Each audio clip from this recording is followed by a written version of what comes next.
Hello, everyone. Welcome to the Fantasy Tip Show. Back again. The game weeks are coming thick and fast this time round, heading into the festive period. And I have two guests with me. Derek making his debut on the channel. Hi, man. Hi, guys. Thanks for having me, Glenn. Very much. From Rebel TV, by the way, Rebel FPL TV. And Ray back on the channel again for the second time, if I'm not wrong. Also from Rebel FPL TV, does some stuff there. How are you? Very good. Thanks a lot for having us, Glenn. No problem, man. So this game week is starting on Friday, not like Saturday the other week. So early deadline. The guess, I'm going to be reviewing the game week 9 first, and I'm going to start with you, Ray. How did your game week 9 go? And just get us through your team. I think I kind of dodged a bullet actually, because I've really been advocating captaining Martial and thinking that he'll eventually haul. And I thought Johnston had a fantastic game, made a couple of fantastic saves, but my defense really saved my butt. Taylor and McCarthy were just phenomenal on the one day, so still got me a green arrow, even though I took a risk in captain Martial. So I can't really complain. So I think a green arrow, considering Martial blanked, is a win for me. What is your sub heading into the game week? Say that again, sorry. What was your substitute heading into the game week? What transfer did you make? Sorry, for that game week that's just gone? Yeah. Oh, I took out Kane and I took out Salah for Mane and Martial. So I didn't actually make any points, ridiculously. Kane got 4 points by himself, and Mane got just the 2 points, and he was quite unfortunate. He could have got a couple of goals as well. So I felt like I was unlucky, but at the end of the day, I got a green arrow. So yeah, onwards and upwards. Yeah, awesome. So yeah, 63 points with the captain blank. I think I'd take that. And let's go to Derek. Derek, your team for this week. You also had 63 points, but you took a hit, so you had 59. Just get us through your team. Yeah, I mean, it's very similar to Ray this week. It's going to be old married couples start looking alike, right? We're going to start managing the same way, and it's going to turn out the same. But basically, same story. To have a captain blank and still, end up with a nice total, and then 59 is still pretty good with the hit. I've really kind of been playing catch up for quite a while here to get to the team that I want to get to, and I thought I would be aggressive too. This is only my second season playing, so it's kind of funny because both seasons, the first season I had no idea what I was doing and I fell behind. This season made a ton of mistakes and have fallen behind, and so I'm used to playing from behind like this, and it suits my style anyway. I think it's natural for me to play aggressive, so I went after it with Rashford and Martial and brought them both in, so they were the -4, and it was for Son and Kane. And I just thought, got to try to attack the West Brom fixture, but even more so, they have. Even if this one didn't work out, they have Southampton, which I don't know if lightning can strike 3 times like it has with Spurs and Chelsea, scoring quite a few goals against them. But that one plus the Leeds fixture, I felt like I had a real good shot at doing some damage with those guys when they're so lowly owned or so low owned. And then Ollie Watkins is probably the disappointment there certainly the City guys, both of them being benched, Foden for the 4th time in a row. So that was a real struggle. But Watkins was a disappointment because of the of Barkley going off early. I think that really hurt Villa, and we really struggled there. Villa really struggled there. It seemed like but he still had some chances, and so just frustrating. I feel like I could get on a roll with him. Like I've got a good pick there, and it's come off a couple times, certainly in the last couple of weeks, but I'm greedy for more from him. But starting to make some aggressive moves. I see some fixtures that my team I feel like is positioned for, and need to have the captaincy in particular come off in some of these where I feel like I've got the right captain pick. So you were happy with 59 points, right? I was not feeling good after Saturday. I was very happy to end up at 59 after Sunday because I was in real rough shape after Saturday. So, it was. I'm pleased to have ended up where I did, given the start that I had in the week. But no, I need to make up a lot more ground than that. And a captain haul, even any return from my captain would have probably had me get quite a green arrow. So, pretty good. Yeah. Awesome. So let me do my team quickly. Of course, the Derek and Rey and the whole world know who I captain, and it was very disappointing. The moment we got that red card, I was like, oh damn, this has ruined my weekend already. So at the back, McCarthy, I know Ray also has McCarthy. He's very, very good goalkeeper. 7 points, got all the bonus points despite conceding. 8 saves. He was 1 away from 9 saves. I was very excited to see him getting all those points. Bellerin with 9 points, didn't expect him to return, so I was quite lucky with that. And it's not only that, he also almost got an assist for Saka. If Saka converted it, it would have been like 12, 13 points for him. Target, disappointing. Dan, again, disappointing. Ailing was actually on my bench, and I came on when Zaha didn't play, so I was excited with that. I see Derek has the Leeds keeper, so at least I got a clean sheet too. We were in that together, weren't we? Yeah. Yeah, I was praying actually Zaha doesn't play, so Ailing comes in. Son obviously returns as usual. Calvert-Lewin the same. Should have had 3 goals. Aubameyang, yes, he got an extra point, but it was quite disappointing. I mean, the moment you got that that red card, I was just like, this was me. I was just like, man, why? Yeah.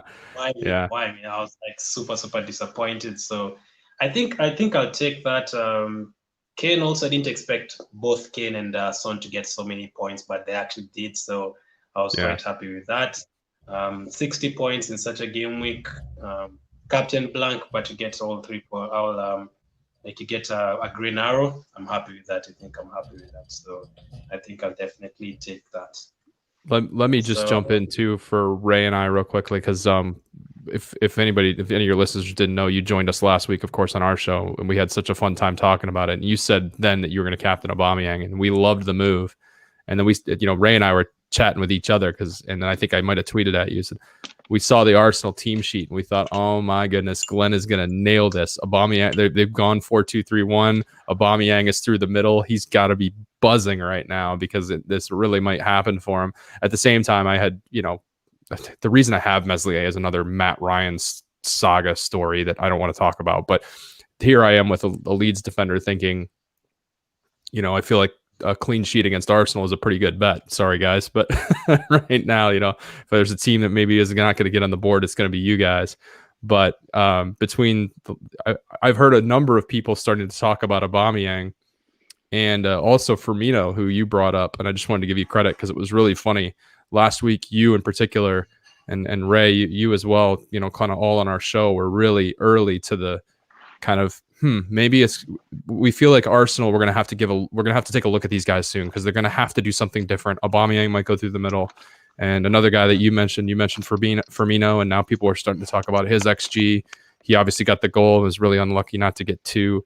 So you guys have a really good eye for the game. And so it's regardless of FPL, it's just fun to chat about because I'm hearing other FPL podcasts now that are saying stuff, you guys said a week ago. So it's cool. Anyway, plug for you guys. Yeah, just before we get into the next topic, I wanted to talk about this. I wanted to give condolences to Maradona, obviously legend. So RIP to him and thoughts are with his family. And just 2 minutes on him. Best memory, Derek, of Maradona?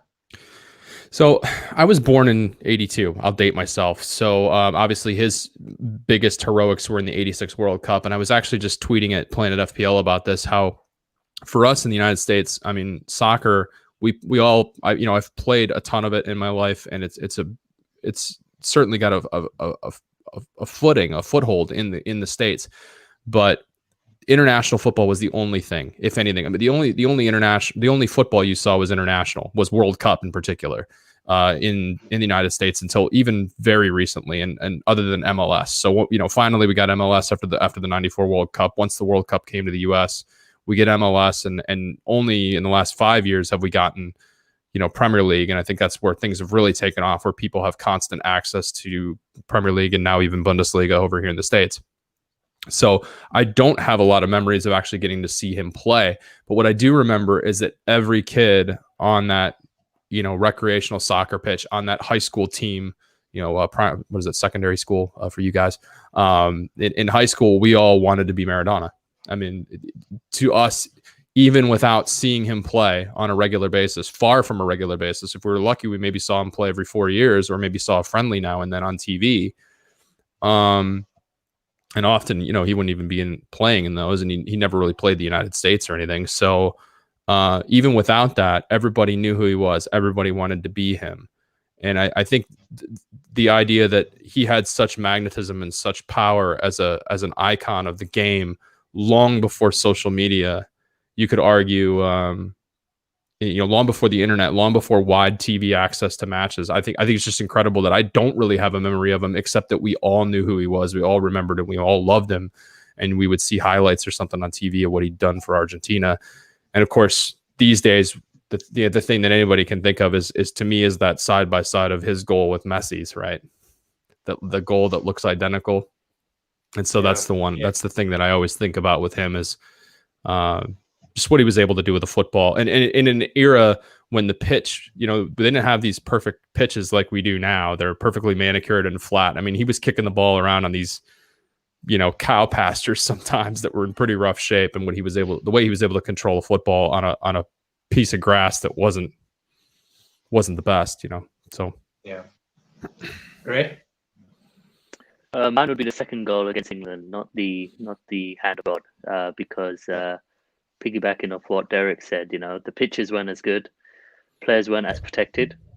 People were trying to hack him down about 4 times during that run as well, and then the finish as well. I thought he was ahead of his time. It's a shame, but that's probably the goal because it's the same. I'm Pele, I'm Maradona because I was born in '84. So, you know, when we're on the pitches, we're almost fighting to be Pele or Maradona, and a lot of us would look at the Maradona goal with the handball, of course, which I can't blame the guy because if I was representing my country as well and trying to get a win, I'd do whatever I could to get away with it, scumbag or not. But, you know, you're trying to win at the end of the day.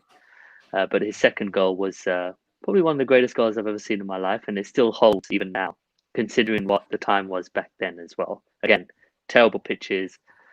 The ball was heavier, and also players are legit trying to break your legs, and he was just dancing around them like a gazelle. So that will always be my lasting memory. Not really the hand of God, but that second goal he scored against England.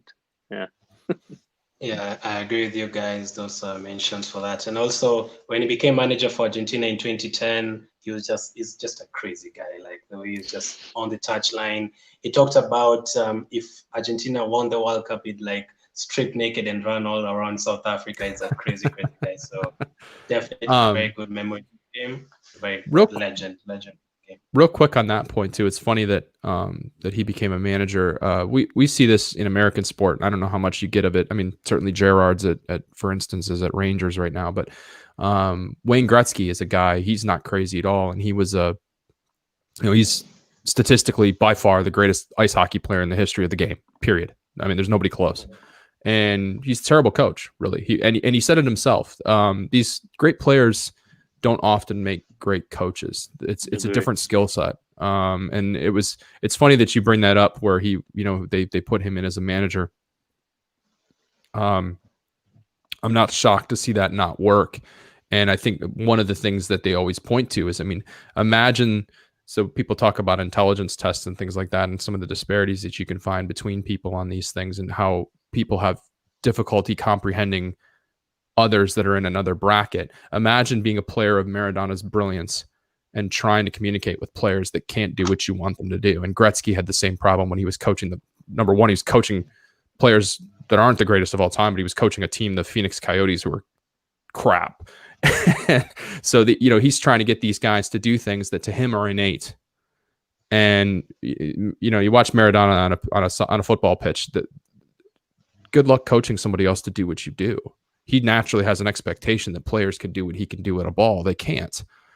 So trying to get them to get to your level would just get you so frustrated that it would be very difficult to motivate them, to keep them, in good spirits. It'd be difficult not to say the wrong thing to players. I think man management has to be terribly difficult for a player that's been that good in their time.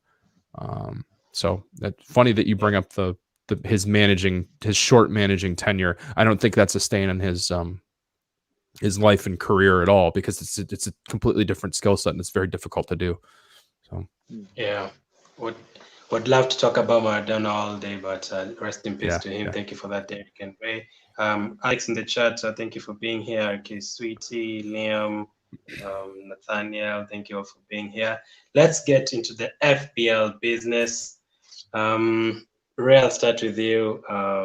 Let's get into the FPL focus for this week, and that is going to be on Manchester City. Now, Manchester City have Fulham coming up, they have Burnley coming up, they have West Brom at home coming up. I mean, I've not had any of their assets all season, but I think it's time to get on them. So I'll bring some players on screen, and then I'll ask you whether you take them. If you're playing a wildcard today, would you bring them in? Yes or no? And then we can just talk through.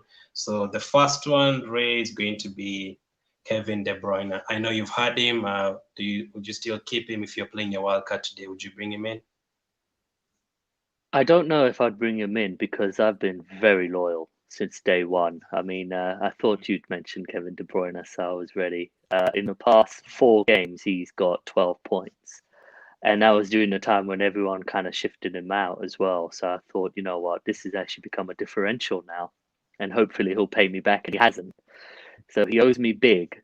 So I'm not going to take him out because, you know, they've got Burnley and Fulham at home. But my one frustration is I feel everyone's going to bring him in now. So I think not having him, like as you did, was a risk. And I think you knew that was a risk. And luckily it's paid off because now when you bring him in, it's likely he's going to haul. If I were to wildcard, I don't think I would actually. I'd probably bring in Jesus and a defender, and then use that funds elsewhere to bring in the likes of Bruno and try and keep Harry Kane if I was wildcarding today. So I'm going to have a huge eye on that because I still have my wildcard. And I mentioned to Derek that in the next couple of weeks I will wildcard. So if Kevin De Bruyne is absolutely smashing it, I'll keep him in. But if Jesus is smashing it, then when I wildcard, I'll probably bring him in with a Diaz, for example. So yeah, that's I think I answered your question. Awesome. Derek, would you bring him in? You know, it's interesting. Obviously, our show is called Rebel FPL, and Ray joined me a little bit later. I started the show with a buddy of mine, and he couldn't find the time to keep doing it. And I just like to play differently, and I get annoyed by having guys that are highly owned. And I was very early to De Bruyne last year on an early wild card. And if I told you that I captained De Bruyne against Norwich last year, triple captained him, you would think, wow, nice call, dude. Except I did it in game week 5 when they were home to Norwich and he was benched. So, and then he came on for a cameo. So I got a 3-pointer from my triple captain last year. And so, of course, later on, it turned out to be prescient in a lot of ways because obviously a great triple captaincy was De Bruyne in the reverse fixture in 38. So I love the player. I love owning him, but I hate owning players that everybody else owns. It's just, what's the point for me? I enjoy getting on those players when nobody else is. So actually right now it's kind of a great time to bring him in. Interesting, by the way, I was just looking at the City team sheet again. I was looking for my own players. I have a couple of cheap guys in Fantasy Champions League. De Bruyne is not even on the bench today. So maybe that just means full rest. And probably because I think they feel like they're through. You got Gundogan and Rodri and Bernardo Silva. They're showing, these apps can be wrong on the formations, but they show a 4-3-3 with Jesus, Sterling, and Foden up front. Ferran Torres is on the bench. But I wonder if they're going to have to change the way they play. And I wonder if, we've seen De Bruyne drop deeper before, like he did against Brighton last season. I wonder if he's fully fit. And obviously you have the difficulties right now with chance creation and goal scoring. They just don't seem to be the City we know.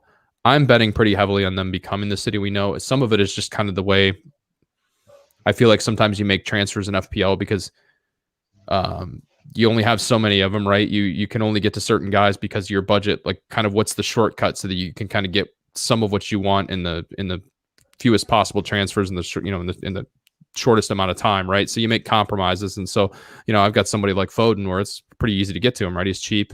It's been terrible the last few weeks. I think it's been really unlucky that he's been benched 4 in a row like he has.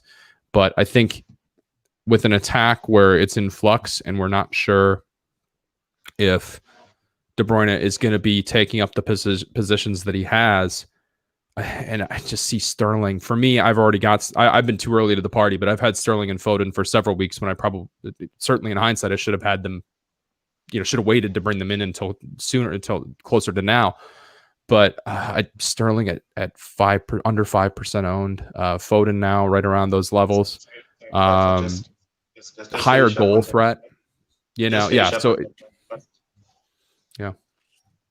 Just finish up on De Bruyne first. We'll come to Sterling.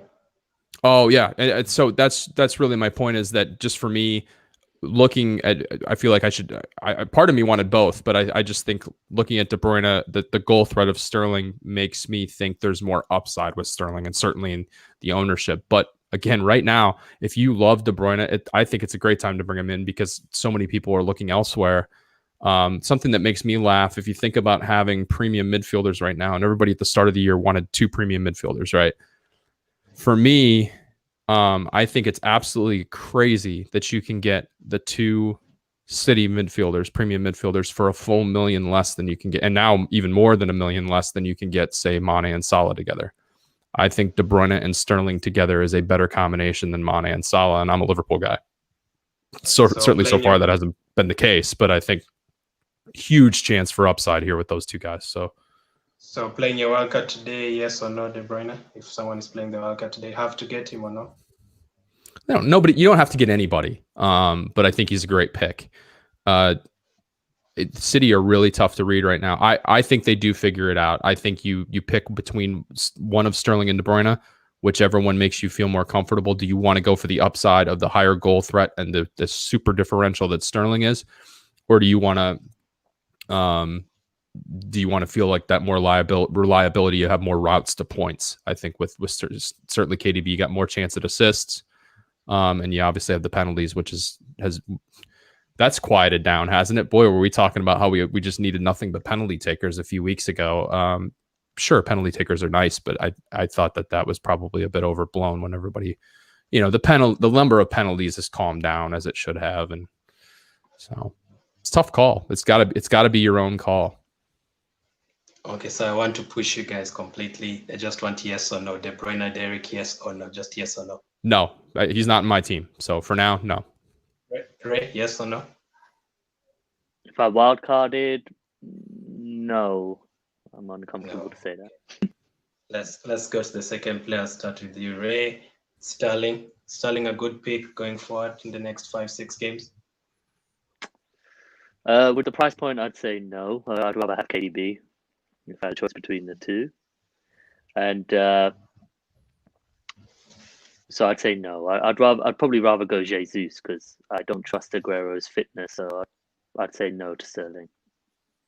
No to Sterling. Okay, Derek. No to Sterling. Well, he's in my team, so I've got to say yes. My reasoning for this, and again, kind of compare it to KDB again. I feel like KDB, there's a good chance that he's peaked, and that doesn't mean that he's going to be terrible now and he's on the decline. But he sets the record last year, or ties Thierry Henry's record for assists, right? And in fantasy, assists is probably number 1 ever, or close. And he got penalties late, so you could say there's maybe some additional goal threat this year, right? If he's on penalties an entire season, but we don't know. It's silly for them to freak out after one miss that KDB is going to be dropped off penalties. But I do think Aguero could be a threat if he was fit long enough. Maybe Aguero takes some of those penalties, but I don't think there's a huge goal upside from De Bruyne. The assist can really only come down. This was a point I made early in the year with Trent. Is like how you are betting on him staying as the full power, crazy numbers of assists type player. Which, by the way, it might be a good time to bring in Trent. But this stuff where he's a season keeper for 38 weeks, no. But what's like Trent is now underperforming, and so I think he could regress to the mean and come back, higher and better. De Bruyne, you can't be betting on him to be the top fantasy scorer this year. Whereas Sterling, I think Sterling has 2 league goals this season. We talked a lot of same thing with Martial, has no league goals. Rashford has 2 league goals, and everybody's freaking out about Bruno Fernandes because he has 80% of Manchester United's points. These things just don't carry on. It's just laws of averages, right? Eventually, Martial and Sterling or Rashford are going to score more. Sterling's going to start getting more goals for City. Sterling scored 20 goals last year. It was his highest goal total ever. He's still only 25 years old, whereas KDB is 28. You've got a right-footed right winger potentially here in Ferran Torres, and they're starting. Clearly, Guardiola is experimenting with trying to get some width back on that left side, like they used to have with either Benjamin Mendy or Sane. to allow Sterling to get more space. And City need more goals. They're going to figure out a way to get more goals, and Raheem Sterling has to be part of those plans for Guardiola. I think there's so much more upside. And again, with somebody who's if he looks at all like the Raheem Sterling we know, and he can be very streaky, he's less than 5% owned, his value will fly. He's going to be 12-4, 12-5 if he starts scoring like he did post restart. And you're going to want to be on that train before it's too late. And maybe that'll be the time to jump off. I think they are kind of scary right now. Maybe they don't really find the form, but I think fixtures will create the form for them, because it's just going to be almost impossible for them not to break these guys down and get some returns. And I just, like I said, I like the upside of Sterling better. And I think he has to start scoring goals. He's had too many chances, and yeah, he's fluffed some of them. That happens. And that happens for every striker or winger. Yeah. And he'll get hot and he'll start burying them, and he'll come back, I agree on him, and Ray said no, so 50-50 on Sterling, but I'd pick him too. So yeah, Sterling, yes. The third one, Ray, I'll start with you again, is Torres. Do you think Torres is a good pick? Are we sure that he's going to play or not? I think Ferran Torres has really kind of screwed up Foden's minutes because he's been playing up front when Aguero and Jesus were injured. I'd absolutely say no, but I think I know what Derek would say. So Ferran Torres, for the price point that he's at, I don't know what he is, about 6.5. I'd rather use it on someone like Barkley, for example, if he was fit. But I'd say absolutely no. Personally, I wouldn't go with him at all. But those 3 home games, Derek, he has to start like a couple, or he won't be on the bench for all 3. He's I think he's started more and more. He's getting more and more minutes. He played a full 90. Now, sometime in the last one, which I think was the first time, the last league match, he scores in just about every Champions League match. And you could argue those defenses are more open than they are in the Premier League. But that's another point to make about City, is that they're managing to find goals plenty in the Champions League. They're scoring 3 or 4 pretty regularly, it looks like. I think they'll find a way. It's funny. Is Ferran Torres for everybody? Right for everyone? Probably not. And again, I like to play like a goofy maverick almost for the sake of it sometimes. But spoiler, I brought him in for Kai Havertz because I just cannot take another 100,000 price drop on Havertz. I've tried to hold on. It looked like he was going to drop on Monday. Now it looks like he might not. But I brought Torres in, and so now I have what I'd rather not have, which is a triple City midfield, but I'm happy to have double or triple City for sure. And for me, like you said, Ray, he seems to be the guy that seems to be getting the minutes at the expense of is Foden, and Foden is one of my guys. So my thought was, I don't want to just turn around and sell Foden in front of these fixtures, but maybe I start Sterling and Torres and put Foden first on my bench this week if I feel like this is going to keep happening.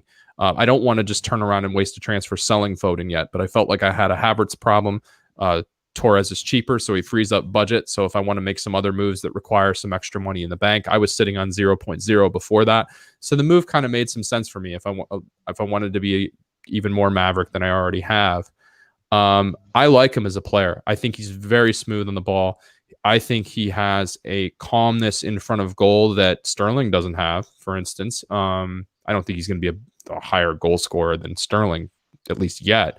But he's very young. He's 20 or 21, I believe.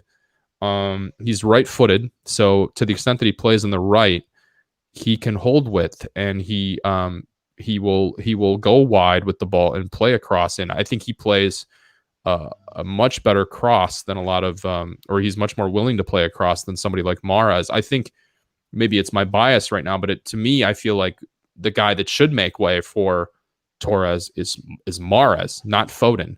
Now, I can't argue with Pep Guardiola. We as FPL managers, we have to play what's in front of us. So if I'm wrong about Captain Grealish, I love it.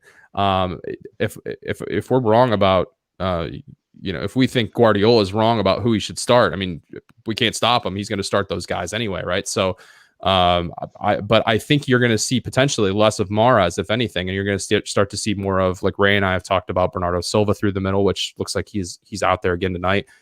But if Torres is benched here for the Champions League here midweek, I feel like there's a good chance we'll see him again, at the weekend. And I think he makes his teammates better, to the extent that if Jesus or Aguero still aren't quite fit, I thought he was the best of the false nine options. Maybe Foden's up there, but in terms of Sterling, it's certainly better through the middle than Sterling was, which we talked about in a prior episode. Certainly better than Mahrez was. I think he helps them a lot, and he's getting progressively more minutes, I think, because he's impressing Guardiola and he's making the team better. And I got to give him a shot at that price. If you're going to be an attacking winger at Manchester City with the goal scoring record that he has thus far, I feel like there's got to be a chance that it could come off in the league just like it has in the Champions League sooner than later here. Fully understanding that it's a risk. It might not come off. He might just get benched too much, but I like to play goofy. And so I think he's a very good option, particularly if you just don't feel like you can get to Sterling and KDB and you want to get a double up, and you don't want to burn a wild card, or you don't want to take a -4 or a -8 because you have to make 2 or 3 moves. For me, he's a great option if you've got an injured, if you've got an injured Ross Barkley and he doesn't get fit, which I don't think he will, or if you have, your Harvey Barnes is coming into some good fixtures, but he's a rotation risk. Maybe somebody like Harvey Barnes, you want to catch the City fixtures. I think he's a much better option than some of these guys that are sitting around 6 or 7 that people maybe more naturally gravitate towards. So I like him. I'm definitely guessing that is a yes. So Torres is a good option. I don't know if he's in today's lineup. Just confirm that for me as we go to the next one. Ray, Aguero. Is it time to bring Aguero? You just avoid him for the whole season. Is Ray still there? Not sure. Torres is on the bench, by the way, for City today. He's not in the starting 11, but he's on the bench. Foden He's got to give me 5 games. He's got to give me 5 games. There he is. Aguero? Me? I don't know if I'd wait that long, but certainly I would not be transferring him in. I think. Sorry, no. What I said. Can you guys hear me? Now I can. You're freezing badly. Okay, I'll come back on. Apologies, Glenn. Apologies. No problem. Derek, Aguero? Oh, boy, I love Aguero. I want the chance to have him at 10.3. Again, obviously, I love a good Maverick differential move. Have I mentioned that yet? But the problem there is I think he's another guy that I think Guardiola in a lot of ways prefers Jesus and what he can do for the team. Although what might happen right now is Guardiola might decide that he just needs goals, and you could easily see Aguero come into this team regularly as just out of necessity. He feels like that Aguero is what they're missing through the middle, much like kind of Lampard almost acquiesced to the idea that he needed to go with Olivier Giroud last year. That Giroud was kind of what was missing to get that Chelsea attack going last season, even if he would rather, I think he preferred to try to stick with Abraham and the younger guys because he knows that he needs to develop those guys, and Giroud would be moving on sooner than later. I think that's the same thing for City, right? I mean, he knows Aguero is going to be moving on sooner than later. Jesus is only 22 years old, I think maybe 23 right now. If he's going to be the future, he needs to get minutes, he needs to get opportunities. So it's going to be interesting to see what Guardiola does in terms of balancing sort of developing his squad for the long term and developing his successors and his newer, younger players versus I need to win now. In some of these more Mickey Mouse fixtures, he probably feels like he can go with Jesus. I would guess, and to Ray's point, it's good. It looks like he's back. I may not give him 5 matches, but I would not be jumping on Aguero, certainly, as much as I'm the guy that wants to get on a trend before it becomes a trend, like I've done with Torres. I would not jump on this match for Burnley. Certainly, if we knew that he was going to be starting and he was on the team sheet, if we were somehow privy to that information, I think that'd be a great punt, but I doubt he will be. Usually, Guardiola, he's on the bench today for Champions League. If he gets 30 minutes there, maybe he does start and he gets 60 minutes against Burnley. but it's a hell of a bet to make with your transfer and your armband. I mean, I know they can batter Burnley, but given the form that they've had, you've got, what did you say, 4, 5, 6 fixtures here that are just fantastic. If you do see, let Aguero start a match and get an hour and be fit, and then you can bring him in that, week 2 of these great fixtures. This is the first of a very nice run where you can kind of wait and see and maybe opt for Sterling instead or De Bruyne instead. I would not, because you're probably going to have to sell Kane to get there, right? I mean, most people will be dropping either Kane and Vardy to get there. So if you're going to, I've dropped Kane to get to, I guess, Martial, Vardy, to kind of both of them. I've needed the money to get both of those guys. So I was comfortable with it, but if you're not comfortable selling Kane, I would not drop Kane for Aguero yet, for instance. It's not worth it, I don't think. Awesome. Rey? Can you hear me? Yeah. Thankfully. Yes, apologies. I don't know what it is. With Aguero, I would give him about 4 or 5 games. I need to see him be fit. I don't even care if he's playing well or not. I just need consistency of him getting minutes. So currently, no, but my eye is firmly on Aguero because the man will haul once he gets a run of games. So yeah, he's on my hit list. Here's a question for you, if you don't mind. Sorry, Glenn, real quick. I got a question for Rey. My question in that regard would be, if you give Aguero 4 or 5 games, is that too long? Is it going to be too late? Because if he is fit for 4 or 5 games, how many goals has he already scored? Is that something where you feel like you got to jump on a little sooner? Because if by the time he's on the pitch, you're behind the sofa freaking out because, oh gosh, here it comes, right? Yeah, but currently I don't really think people will own him as well. So I think everyone is possibly having the same mindset as me, or a lot of people are. So maybe 4 or 5 games is it. But I'm including Champions League in that as well, Derek. So I'm probably going 2 or 3 Premier League games. Right. Not and league. then hopefully by then he's got his match sharpness. Yeah. But if you ask me who would I choose today, it would be Jesus at the 2 strikers. So yeah. So Aguero is a no for everyone. And the last one I'm going to talk about, Derek, is, there are going to be some clean sheets in those games. So Cancelo. I think he's a really nice pick. You're going to have to put up with the rotation risk for any of these players. He is starting today in the Champions League. Maybe Guardiola feels like he can get away with Roland Zinchenko out there. I think Mendy is back fit, so you might see those guys in some of these softer fixtures. Again, it's up to your risk appetite. I prefer somebody like Cancelo. I would take the risk personally. But if you want, kind of the door to Man City clean sheets, maybe you just go Ruben Dias if you don't feel like you can stomach the rotation risk. And Dias would probably give you an opportunity at some set piece, some goal threat. He probably has higher goal threat than Cancelo. So you could look at it that way, that there is still quite a bit of upside with somebody like that. You could think about Laporte, has certainly rewarded fantasy managers in the past with his corner kick threat for, in the air.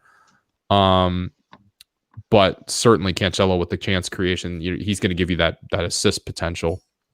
So I think he's a great pick, particularly if you have you're sitting on if you're somehow still sitting on Trent. If you just have an easy single defender transfer to make, I generally don't like to get players that block me, defenders from City, because they block me off from the attackers, and so certainly now I'm blocked off from getting Cancelo. But right now, look, this could continue. Maybe trends have changed. Maybe City's defense is the way to go this season rather than their attack, and certainly they kept more clean sheets than anybody last season, which we know that was kind of goofy the way that happened. But as fantasy managers, we don't care, right? If you sat on City defenders, you got more clean sheet points than anybody else through the course of 38 weeks. So I like him. I would take that pick. If you're somebody that's concerned about the rotation, I would maybe go for Dias instead. The thing I've noticed with Cancelo, though, like the Tottenham game, he was so far ahead in the midfield, not even at left back. He's playing as a left back.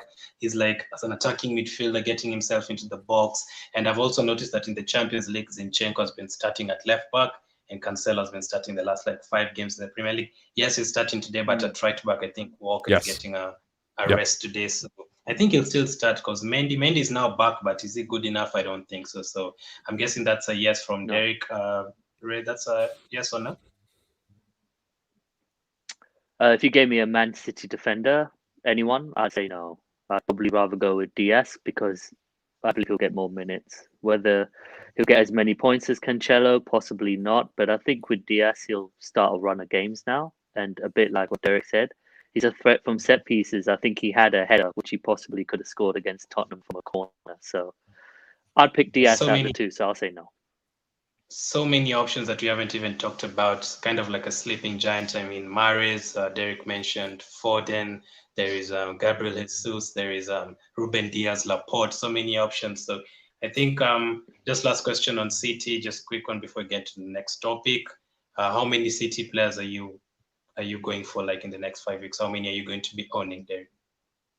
Well, like I said before, I mean, I kind of spoiled that one where I am on 3 now, but there are 3 in my midfield. And I feel like I almost have 2.5 in a way, or, I have Sterling, and then I kind of have 2 half players because I feel like Torres and Foden are such rotation risks right now. You got Jesus up on this. I love Jesus as a pick, by the way, too. Especially if I think this is obvious. Most FPL managers know this, is that if we think Aguero is not fit again, storm into Jesus, because he's going to get chances, and his points returns per minute per 90 is over the last few years is one of the best in FPL. I mean, the guy just gets goals because, of course, he's a striker for the best attacking team in England. So for me, I'm on 3. It's kind of one of those things where if Foden keeps letting me down, then I can move him on later. But like I said, I wanted to get in another City player without having to take even more hits or having to shuffle my budget around. I didn't want to go for Cancelo any more than I wanted to go. I'd rather have a rotation risk attacker than a rotation risk defender. So I like him if you want access to the City defense. But for me, it was like, well, I have a Havertz problem. He's going to drop in price. I can't get anything out of him. Let's go to Torres. And if I want to back it down to 2, I can do that really easily and make Foden just like a bench fodder, stick with a 3-4-3 and roll it, roll that way. Like, if you're advising someone on a wildcard today, how many are you telling them to pick? 1? I would go double. I would go 2. So I would probably, what I like to do, if you're going to do a triple, what I've always done for me, I here I am sitting with 3 midfielders. Like I said, I wouldn't normally do that. It's kind of happened because I've just stumbled into that. But generally, if I'm going to have a triple up and attack, I want to split the positions up. So I'd want to have one of the strikers. So I would absolutely go for Jesus, or if you're feeling gutsy, Aguero, but I would go for Jesus right now. And then I would take 2 mids. Or I would take a defender, a mid, and a forward, so that you don't have one position so piled up with one team. So like I said, for me right now, I have a 3rd midfielder from City, but I feel like one of them is going to have to be on my bench anyway. So it's not a huge issue. Rey, striker, the midfielder, defender, 2 defenders. How many from City? If I was wildcarding, I'd go for Jesus and DS. If I was wildcarding today. So no midfielder. Okay, so that was your City focus. Probably 2 options you might go for. I'd consider Sterling, but it's too expensive. I have the option of taking out Aubameyang and bringing in Sterling, but that would be a wasted sub to me. I'm still giving a couple of weeks. So that is City. Then let's get into the game week 10 fixtures. Derek, which fixtures are you looking forward to most? There is Brighton against Liverpool, City against Burnley. There is Arsenal against Wolves. There's Everton against Leeds, which I'm expecting to be like a 5-3. And then there's like West Brom, Sheffield, 0-0 written all over it again. From an FPL perspective, I mean, the first 2 that you mentioned, certainly. And then you've got Leicester and Fulham on the Monday. And the other one would be, for me, and I think Ray and I have talked about this quite a bit, the one that really has me interested. You talked about there's so many options from City. There are so many options across the game. It's so hard to choose a team. I am really interested in leaving the armband on Rashford against Southampton. I think maybe Lightning can't strike 3 times here, but the way Chelsea and Spurs were able to get in behind Southampton, no team is set up better probably to get in behind a team in the counter, and a team that struggles with pace at center back than a team with Marcus Rashford in it, with Martial, etc., and Bruno pinging balls into him. So if you're sitting on Bruno Fernandes, I think he's a great captaincy shot this week. So that's the fixture you're looking forward to most. it's the most interesting fixture to me because, I mean, Leicester and Fulham is obvious. And that's I will probably captain Vardy because I brought Vardy in to captain him. But I'm still tempted to kind of be stubborn because I brought in Rashford and Martial with the idea that I felt like they were, at the very least, great shouts, if not great captaincy shouts for 2-3 weeks here, with the Leeds fixture being the third and the first one obviously being West Brom last week. That one didn't come off, but I think this one is probably more conducive to United scoring quite a few goals. And so that one's really interesting to me. Like you said, I'm a Liverpool fan, but I think Jota could tear Brighton to pieces. If Salah's back in that game, in that match, that's another one. And people are talking about, well, I really want to jump on Jota if Salah is not starting. Look, I think Jota is pushing his way into this 11. And that's Firmino included or not. I love Firmino. Firmino might even become a decent shout. His XG, his numbers, his shots in the box are very, very good. As you said, Glenn, he's looking good, and he's a good player. He wouldn't be a transfer that I would make, but I think actually if Salah is starting, you want Jota more because they're just that much more dangerous. So I'd absolutely think about like a Mane Jota if you're really maverick. Probably most people Salah if they haven't sold him for the health issues here. I would be very interested in doubling up with Jota on top of Salah because of Liverpool's fixtures. City and Burnley are interesting. Like Ray said, he's looking at kind of more absolutely rightly that they haven't been informed. They haven't had the goal threat and the chance creation numbers and certainly not the goal numbers that you would hope from or expect from City. But I'm just betting on them and by faith in a way. It's like these guys are going to fix it. So they always batter Burnley, right? I got to feel like they're going to do that again. So I'm very interested in captaining Sterling against Burnley. Probably won't. I will probably not bet on them that heavily, even though I'm sitting there with triple City midfield. But there's so many that I'm looking at. But I think the one that's most interesting because people might overlook it, and again probably most interesting for Bruno Fernandes owners is Southampton United, because that might easily be the one where the biggest captaincy haul comes out of. Awesome. Ray, which fixture are you looking forward to most? The two are both with the Manchester clubs. Manchester City, Burnley, more to see if KDB starts performing again. And see if Aguero actually starts. I could see him starting, actually. But I'll have a keen eye on that because everyone is a potential asset for me. And Southampton and Man U, if I'm really missing a boat with Bruno. If Bruno performs against Southampton and hauls and Martial doesn't do anything, then I think I'm going to hit my wildcard button. Because that's the fixture I'm most scared of because of Bruno Fernandes. So, yeah, those would be the two for me, the Manchester clubs, because, I think I agree with Derek. I think City are just waiting to destroy someone. So, with Burnley at home and then Fulham at home, I mean, I'm going to captain KDB anyway. The two Manchester fixtures, and obviously Arsenal, just because I'm a fan. Yeah, and which one are you avoiding totally? Probably Leicester Fulham because Vardy could bang, and then I'll just get very angry with myself. So Leicester Fulham, I will not watch a minute. Hopefully, I say that, but I will. Okay, that's a behind the sofa match, right? Which one are you avoiding as an FPL manager completely? Mm-hmm. Which game you don't have any players at all? Oh boy, I'd have to think about that. I suppose right now the one that's really scaring me is Bamford for Leeds. I've got Meslier from Leeds, which is a saga of how I stumbled into him, but I had Matt Ryan before that. But I'm concerned about the chances Bamford's getting, and I feel like if you're sitting on him, you're in really good shape. Who is he even up against this week? I'm sorry, I have to look at the fixtures again, but Everton. Yeah, and the Everton guys scare me a little bit too. I think with Richarlison fit, as if James is fit, I sold Calvert-Lewin to get the Vardy. I'm making an aggressive move here with Vardy's fixtures coming up. So, hey, I'm going to always be scared of the guys I've sold, especially the year I've had. The guys I've sold have all hauled, so we'll see. But yeah, the Everton guys and the Leeds guys kind of scare me right now. Let's take one question before you go to the captain picks for the week. Ray, the Damdy says Wilson out, Jorginho out, and Son out, and then Vardy, Jota, Tielemans in. Yes or no? No. No. So you'd keep Wilson, Jorginho, and Son? Yeah, absolutely. Because Tielemans for me is not an asset moving forward. That's my only issue with it. I wouldn't make the Tielemans move. I'd probably look at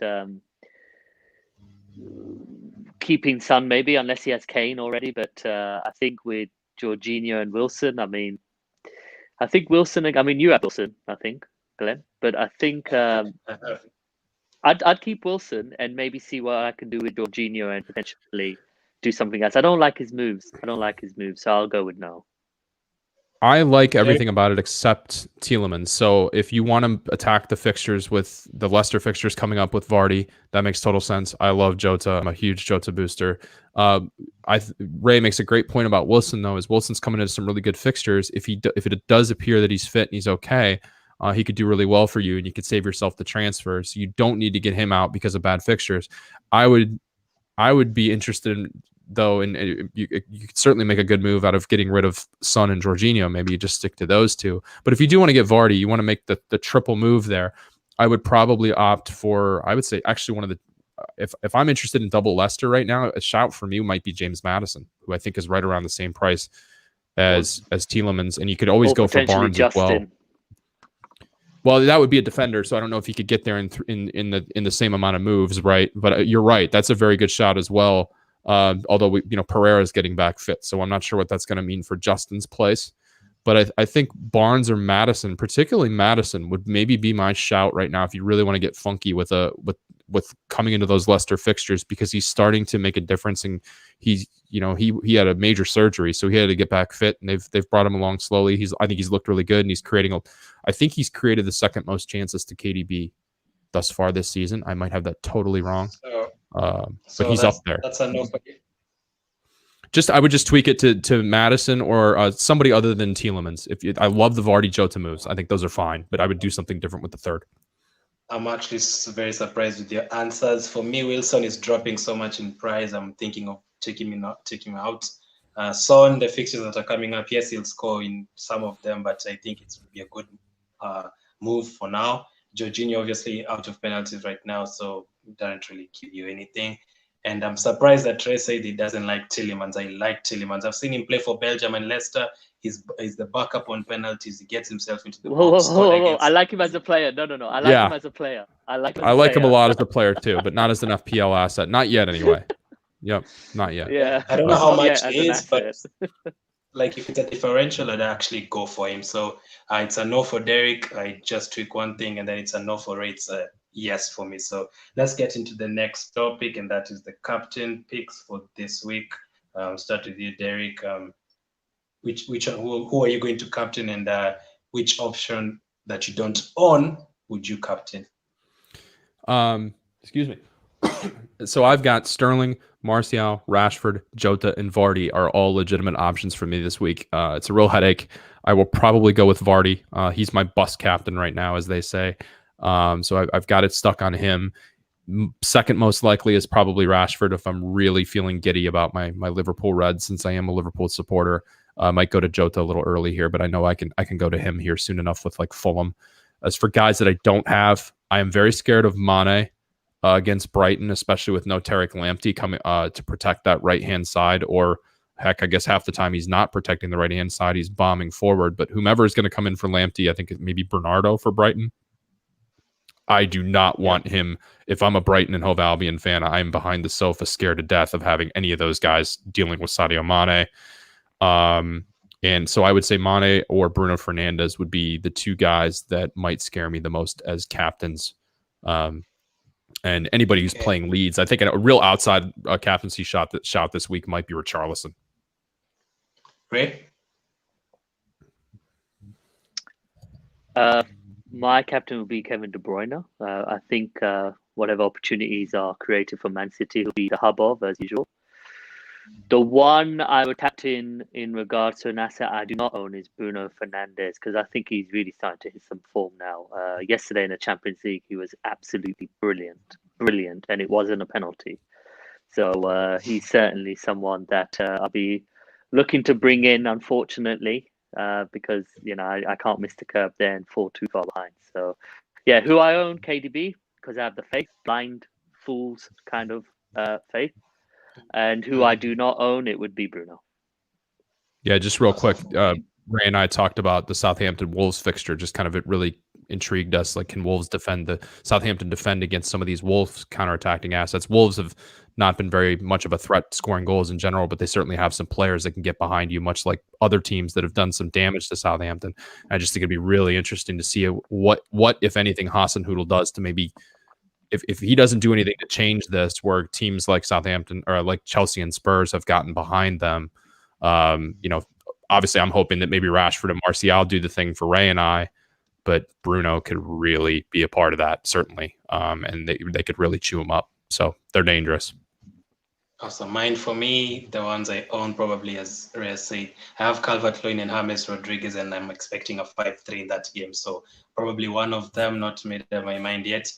Maybe even Aubameyang, because there's a time I captained Kane, he blanked, and I stuck with him the next game week. He scored. Salah the same. Sheffield captain, he blanked the next week, I think, against West Ham, he scored. So I might go again with Aubameyang, but I mean, that is just blind love, because I've seen the way we play. It's not attractive at all. So probably just go with a non-crazy period, non-crazy pick, non-rebel pick, and go for the obvious ones, maybe Calvert-Lewin or James Rodriguez or someone like that. So the last topic, gem of the week, Derek, that meaning differential for the week, even if you don't own the one player. That to throw some cold water real quick on my Richarlison pick, Leeds with Phillips back, I could see Everton would be the type of team where Leeds could almost, their constant pressure and attack could actually choke Everton off and cause them a lot of problems. They wouldn't allow a lot of space for James. So I think Leeds might actually cause some problems for Everton, the way they might defend. Gems, that's a tough one. I have to think about that. I suppose I spend so much time looking for them, and I have such a maverick team that, Jota's already up to 16, 17% owned. So I guess the cat's out of the bag on that one. I'd have to think about that one for a second. Let's turn that over to Ray, and maybe I can come up with one. Ray, something crazy like Iwobi at Everton against Leeds. I mean, he started the last two games. I think gem of the week. I really like the James Maddison shout that Derek was mentioning earlier, because against Liverpool at times he was creating some potential opportunities, but Liverpool were able to act pretty well on that. They defended extremely well in that game. I don't think Fulham will be able to. So I think James Maddison could really be a gem, because if Vardy's getting the opportunities, I think Maddison, again, is going to be at the hub of that creativity. So if you said, gun to the head, Ray, pick one gem differential who will have an extremely low percentage, I'll probably go James Maddison, because he has set pieces as well. I'll give you two.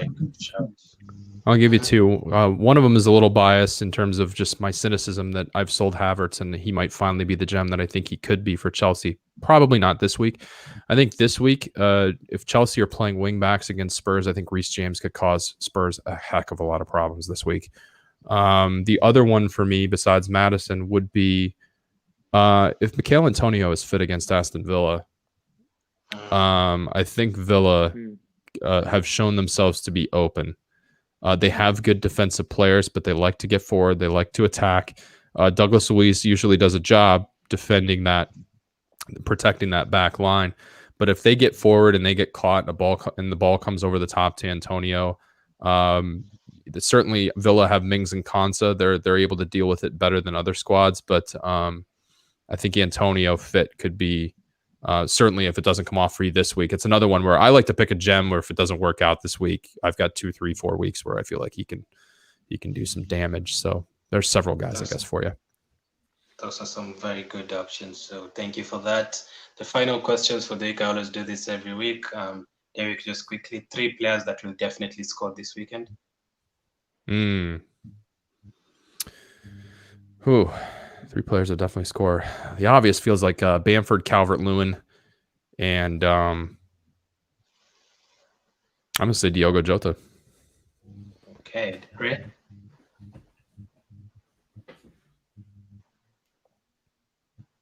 Ray, do you hear us? Ray? 3 players that will definitely definitely Bruno Fernandes, Jamie Vardy, and God Vardy, willing. sorry. God willing, Sadio Mane. God willing, Sadio Mane, because I bought him in. Mane will get something this week. Mane will get something this week, either an assist or a goal. He's going to be a menace. He's got to be. I'm gonna go for Salah. I'm gonna choose your guy Maddison, and why not? I'm going to go for Aubameyang again. Aubameyang to score this time. Aubameyang, woo! Yeah. Hopefully, I'm going to go for him again. So thank you guys before this season. Oh, you're very welcome. Before this season is out, we're going to be talking about Aubameyang. He's going to start scoring. It's a matter of time. It's just like Martial. I think you've got a great pick there. You might just have to be patient. So, yeah, anyway. I have the Twitter handle scrolling down at the bottom. So follow Derek at Rebel FPL Derek, and Rey also have his Twitter scrolling down there. So make sure you give them a follow, and also check out their content on Rebel FPL TV on YouTube. And yeah, thank you everyone for watching. I hope I didn't have time to take all the questions. So thank you for all your questions. Thank you for watching. The Champions League games are on. I'm sure these guys want to go and watch. Good luck for your game today, Derek. And thank you for watching. Keep staying safe, and I'll catch up with you guys later.